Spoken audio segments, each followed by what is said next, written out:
Akabenezer mono. On say nkono mo nzunko. On say ne short no mo wa. Tie ne ma yada musronko.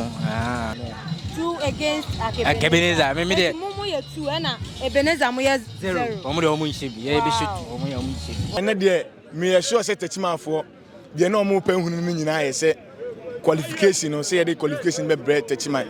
Ene nyankopon ye adom ne mwa ye timi di premier no so aba. Enti na de dem fan say me fan match gidi biasa.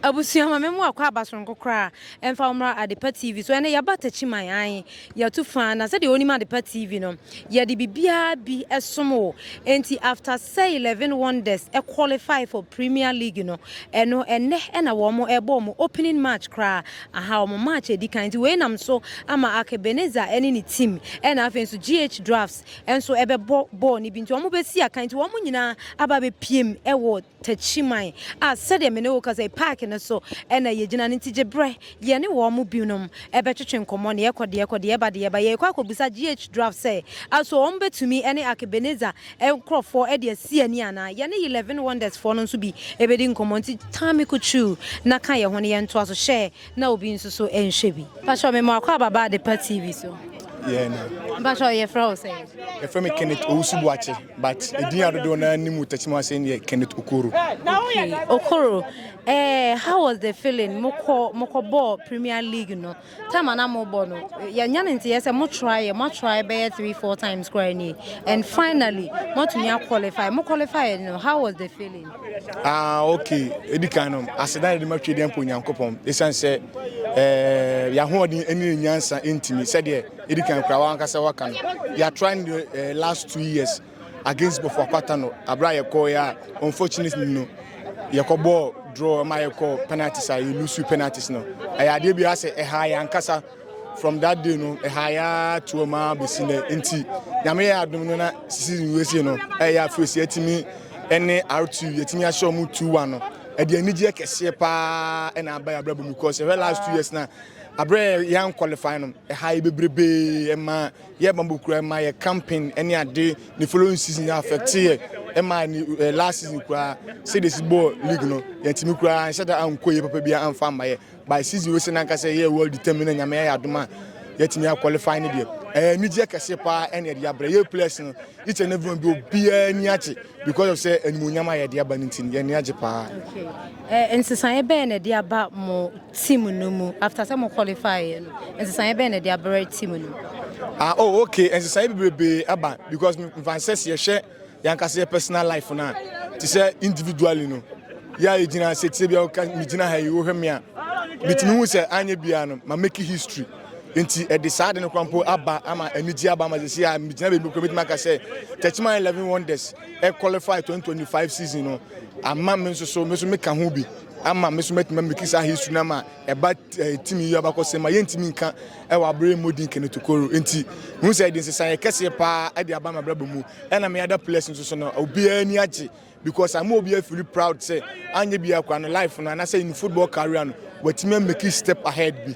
nti eno na energy advance abaye players no your life and na opening match me fa cho money hwan mo na ebo ye Max Academy ewo Nkranza e de na ye nhwe monim se mo be ye Techiman man no so ene de me sure say Techiman for de na omo pen hunu no nyina ye say qualification no say the qualification be bread Techiman ene nyankopon ye adom ne mwa ye timi di premier no so aba enti na de dem fan say me fan match gidi biasa but so far as enyame ya adom ye be ko premier no expectation be ko so bebre e de ama enti no ye ka Techiman man nyina say ene de boy no ye mfa na gro say de ye ball R2 na ye boy previous league no ne boy ye metimi qualify playoff na ye timi ko fa premier no de aba no eno mo hwe sa ahoden no ene edin say de si boy no say bia na ye players no ye nya be putting up say de be betimi awe ne match na ma aniji a abakurum ase ne be ko so ato ma nyame ya adom etimi de Premier League nim ye ni edam so premier no ka final words chere fans na ye njai wona koye okay kakra meka area chere supporters Techiman fo nyina ne Bruno Hafo ene the whole Ghana fo nyina ne say Techiman 11 wonders season we say na ya ba ne de ye ba na ni edin so ye mase anye bia se team bi aba no obo Premier League ni bi ye boy abebo ne aboniye ye bo ne abebo ne akemu na se nyame ya adum kura na se bia season mi ende na se ye modi matumi so anya ye timi a lift Premier League trophy no da ye so because of say born na ye bo no de obi anka se bi obobo e de ase dem but ye bo amane pia me wiase nyina hu no e na abebo so pia me wiase nyina hu a eni so obebo no aboniye enti ye se Techiman fo nyina nkuran se obia ema said the obia supported wonders abra ebrebia etwemu ene abra season we say about division 1 year bono obia emra no in numbers no support den nyina omumra dan den nyina support efri say season we say no yani abre ankasa ye pese ma anigye eba Techiman anigye na ye de aba no ye pese eto betwa ye pese anigye ne to aso na ema Techiman fo nyina hunu say eyampa Techiman 11 wonders eyetima kuro no epe eyetima omine pe na pese bibia okay ma kuro no ene kan be some catch supporters okoro ena otie ne kan was this time there omo wa hanu ma omo eba be ma kroma no eni agenti yemfa ye support entire omo achi ye beda wase okoro se oni ye twetwe nkomo nti ani da mo so ye hwe se de mo de ani eden boy no mo be lead na bibia ko nkan e de amaye pa cho mesime da spa mera fo me mo akwa baba de pa TV so oh mejo so menu aba me ba cho na ye fro se oh me the champion bozi ba ko pe bozi ba ko pe ene mo ne hwan mo na e ba be boboy oh ye ne ya enuanum sinetwafo yi Akabenezer mo no on se nkono mo nzunko aha ye ne mamo ye nkono mo so on se ne short no mo wa tie ne ma yeda musuro nko ah na boy a mo be boy o scores be say oh me scores me de bibia de me be born e be yire se me nya gu ahye but ye de me ko ani mo de a metimanya ba wan go bia platu enti o gidie se mo betumi a hye adi nkuni mu akansie we oh ye be chama na bro so na omo ntimi yo omo ntimi ye de bia ye tre ne atentefo na ebo ye show mo wa nti we de omo ntimi kura de ya fare se friendly match bi na ye de ebo enti o score sa ankasa be say oh minya 2 goals a me de 2 against Akabenezer me de mo ye 2 na Ebenezer mo ye 0 omo de omo nche bi ye be shoot omo nche wow skills be na obeyi wo park no so oh me de me o bankwa na me ball tu yi ball na da oh da fast na da adredro na me na me sina enti o bo say oh and omo so omo de mbobo 3 omo say your coach is what mbobo 3 na nka hepa na nka oh but me bo 8 and 10 oh 8 and 10 oh enti o ma se sa na ha o hade e be ha me on say bobo na position bi ho na mbo da na wo ko ba ya ha adwen e ho no hu ha obesimi atoto ne amayi okay aha ti obebo 8 ni nyina obebo 3 ho obebo 3 ni nyina na ye hwa ni mu se 2-0 me bot na se mi gina me keep enchen ti bibia ti busy se fast road ya ne o de shi e ka ba e fast road ya na bi je say e ka ba fie ti so me de fa form ne ya ombe minu aba o support team Patron, I support pa. enti ye hwa ni mu se wo mema na omo hwe say I'm also two cries, 3 or 5 for cry.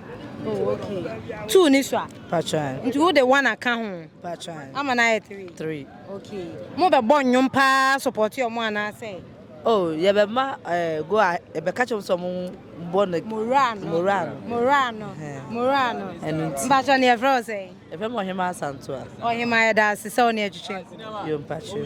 me ba cho me mo akwa baba Adepa TV so me je so me ene ma muti say me adumo ya boko ye da nyame ase yet ne se mo try severally some of say mo de premier and embra Techiman but finally afena nyame aya adoma mo to me qualify. How was the feeling time mo to me a winning game so far medical ada team for say na ma ada supporters nas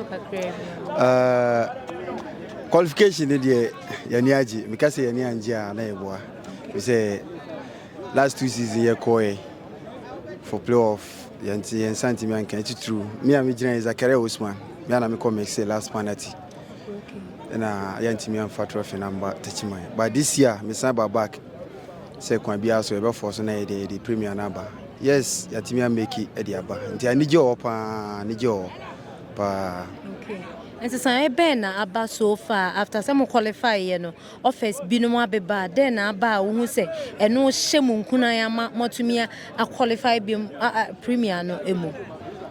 So far, it's a playoff the Okoba opportunity baby scouts, baby bar, premier divisions, baby bar, different clubs.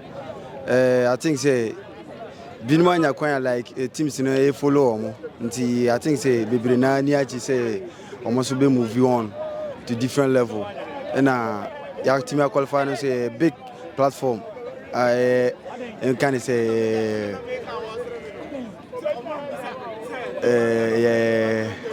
Abia Quine. Another now. Abia Quine, my baby, yes. Sarah Mekano, until I need job at club no spa. Yeah. So, how prepared and am I at the face premier? Oh, so far prepared. I prepared. If say send the CD time, me say quack for premier na bano. Sana yes, I prepare for say you be bo premier no. So far, ya banned the nya dia you be say go back biom. You be stay to Premier League. The any games near Yansho Monim said any because. So far, a friendly game, but still now supporters no share. Say winner is a winner. So couldn't be na still you go suye. Come betray fans any kakra make can say fans no da o masi say o matimi aboy achi o matay achi until day 1 to the end yet me akofa nkonimdie na aba o mungu sunta achi ano mombo mpaye maye ye coaches nyina da o masi Zakaria Usman. Zakaria, that's so near Chichinko. Me bacho me makwa baba at the Pet TV. Me Joso. Me bacho be body na waka opposition 11 Wonders team no more there. Yo, me din the Moses a free dodo na frame coach dadaba. Na me assistant coach Edema Techiman 11 Wonders. Coach, my membusa say how was the feeling after say mo try severally, some of us mo take it premier and Embra, but finally not me qualify for premier. And how was the feeling like? First of all, let me give thanks to God. The feeling was good, and previously send the kind and first season and I'm a head coach. You be join the team. Your first season and a season most of the team about back to Ghana Premier League, you know. And the task was clear. Say the appointment letter and everything was that we have to qualify the team back to the Ghana Premier League. And indeed, from pre-season, every recruitment preparation, everything was a sign that we are ready for the Ghana Premier League. So to us, it is a hard work that has really paid off because we did a lot. And indeed, today we have seen everything in the climate. So it is a hard work. It is a hard work. Me pacho, my membusa say after say guys qualify for premier no opportunities being and bet me about guys and as a team no as a whole. Okay, opportunities they be brave because even say pervis akra to quite aqua brucha baller mostly a league ya obo and say Ghana Premier League na akwanya no esun. Say apply visa and even a club outside a contact to our Ghana Premier League, and that is the highest league in our country. And see, the value every month, Kesepa. Then the club, I think economically it will help the club and even the city as well, Techiman, because here in the Krompo coronation you could see the numbers over here, and Ubia Beba Techiman say. Club be Premier League say nations Accra has to full Kotoko Samates Mediama whoever that is coming no and the much economic impact and a city nim sa so na be boa club no e de na gina pempen so bi a first no say club no e ko sponsors or the division 1 di na call ya onya. But now we're back to Premier League, you know. Every so much opportunities. I'm a corporate bodies. And your Premier League now, Kamigidis and Kamusumunina has it. These are some of the platforms and opportunities in our club and Dawson. So how prepared and my Eddie Premier? Preparation was 2-in-1 preparation because recruitment in preparation and even management more than a members at MT Premier League standard. And for Premier League in India, you prepare. Yes, I think you at the Fufrobia additions few nia yede beka ho wo hwe mpanyimfo adi animu management na wo ho na omo nyina serve in Premier League club Spain into preparation ni de to be frank with me bia more than average because omo wo ho no no ebetumi aye adwuma no and yes so ye wogidie wo mu and okay players no so ye recruit ye na half players abo Premier League ni bi pen no mo fie ana omo playing time iso ana yeso ye hwe say ye hwe ye project na ebetumi de omaka ho a e na de omaka ho nti maybe 1 or 2 additions be na be ba fra but the playing body the management and everything is in good standard e be meet Premier League standard. Pastor, final words na to more supporters na more fans. The Emeka supporters no any abonteso for even the onye Techiman 11 Wonders supporter they say there is a project Techiman 11 Wonders ashase and wa na wunji omundi ana unia ni that's one no sabre say unya rechimu say project no say odi wani ebehwe bie say wa ma meka ho sabre e bie bedrum pempenso bi na obeka say obeba no anhwe na ne ma ka chiri nti so mobile pono no so mo pemboa say ye sponsors say ye ade bia be ma club na run bia no say obia availing itself na oboa club no supporters no so de hwehwe free om ho dem say ye bo match say ye home say ye away ye pe numbers ye pe say ye less than not less than 30,000 supporters whether home or away and no betimi page club no so mo ba their fans are more contribute to any sharing more be my players no e be my yadru ba bia e pese kokodru na be say Akabenezer mo ne GH draft mo pe pa ni bia ye interest ni ya pray ye interest ni wa hanu ni mo e ni je ade ne ba be football is part of and as a group of football so a comprising of the most important thing in football na ye born most especially Ghana ye nyen share dan and see the entertainment aspect of the game because of the social share of games how we entertain and animal we have fun who are motivated and in can also turn it to park when say stadium am go here e kono man yan so be hwem of football go so money o mo yire no mo ma but Ghana have because of say yan share that entertainment aspect of it tie share dan yan sa animal and we want any supporter how be buy any or back for the donation match or be release any stress winning a free anymore. That's the reason why you see this artist. You've seen someone pass around the home.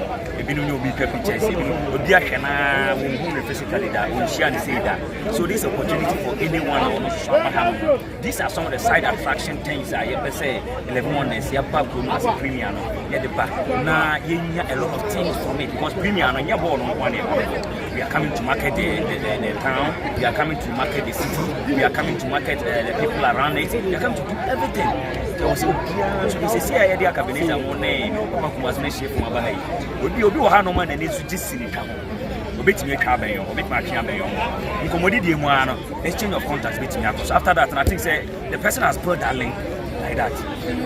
Yes, truly 11 Wonders premier or the other. So I think say we shouldn't focus on say premier never be born 3 points and then one is animal. We should bring the entertainment aspect and everything in the game, the excitements, the side attractions and all those things. We should bring it to the game. So I think say so those Kumawood actors now is for the benefit of our supporters. We want them to be happy.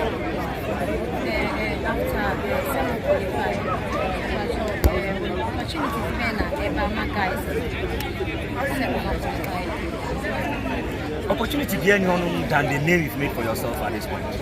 Because the medal alone, the best saying it's a name. Me like this, anytime I'm always excited because of say after qualifying to be United, I had a medal. Qualifying to Premier, I had a medal, the motivation.